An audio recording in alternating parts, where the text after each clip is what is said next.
Welcome, मैं हूं ज्योति। आप देख रहे हैं चुनावी समर, जहां पर एक और ताजा अपडेट के साथ हम हाजिर हैं। मोदी सरकार की इस बड़ी नीति पर भड़के बाइडन।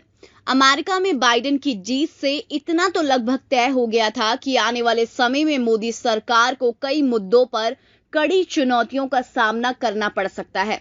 हालांकि बाइडन ने अभी तक CAA और NRC पर कोई भी एक्शन नहीं लिया है, लेकिन जिस तरह से वह धीरे धीरे अपने तेवर मोदी सरकार के खिलाफ सख्त करते जा रहे हैं, उससे ऐसा महसूस हो रहा है कि वह समय अब ज्यादा दूर नहीं जब बाइडन मोदी सरकार के खिलाफ कड़ा एक्शन ले सकते हैं।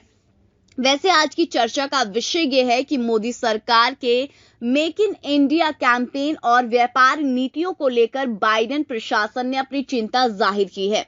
बाइडन प्रशासन ने अमेरिकी कांग्रेस को बताया है कि भारत का मेक इन इंडिया कैंपेन पर जोर देना अमेरिका और भारत के द्विपक्षीय व्यापार में बड़ी चुनौतियों को दर्शाता है। 2021 के लिए व्यापार नीति पर आई रिपोर्ट में US ट्रेड रिप्रेजेंटेटिव ने यह कहा कि साल 2020 में अमेरिका की तरफ से भारतीय बाजार में पहुंच से जुड़े मुद्दों को सुलझाने की कोशिश की गई, लेकिन मेक इन इंडिया पर केंद्रित भारत की व्यापार नीतियों से अमेरिकी निर्यातकों पर भी असर पड़ा है।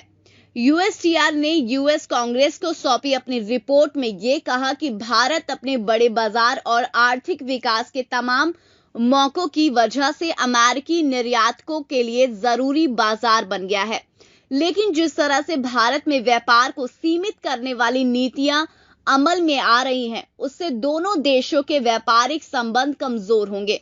रिपोर्ट के मुताबिक अमेरिका ने साल 2020 में द्विपक्षीय व्यापार के तमाम मुद्दों को लेकर अपनी चिंताएं भारत के सामने रखी। इसमें बौद्धिक संपदा और क्रियान्वयन, इलेक्ट्रॉनिक कॉमर्स और डिजिटल व्यापार को प्रभावित करने वाली नीतियों के अलावा कृषि और गैर कृषि उत्पाद बाजार में पहुंच जैसे मुद्दे शामिल हैं। USTR ने कहा कि जुलाई 2020 में अमेरिका के ऐतराज जताने के बाद भारत ने लैक्टोज ला रहे जहाजों को रिलीज किया। दरअसल भारत ने अप्रैल 2020 में उत्पादों के साथ डेयरी सर्टिफिकेट अनिवार्य कर दिया था, जिसके बाद कई अमेरिकी शिपमेंट रोक दी गई थी। यानी कि व्यापारिक स्तर पर भारत और अमेरिका के बीच गतिरोध जारी है। सवाल यह उठता है, क्या भारत को वैश्विक मजबूती के लिए बीच का रास्ता निकालना चाहिए या फिर अमेरिका से टकराना चाहिए?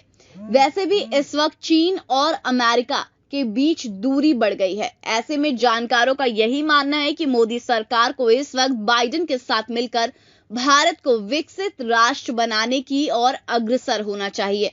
वैसे मोदी सरकार बाइडन के इस बयान पर क्या प्रतिक्रिया देती है, ये देखना दिलचस्प होगा, क्योंकि कहीं ना कहीं इस पर CAA और NRC का भी भविष्य निर्भर करता है। इस पर आपकी जो भी राय है, आप प्लीज कमेंट सेक्शन में लिखें। Thank you so much. Keep watching today's for more news.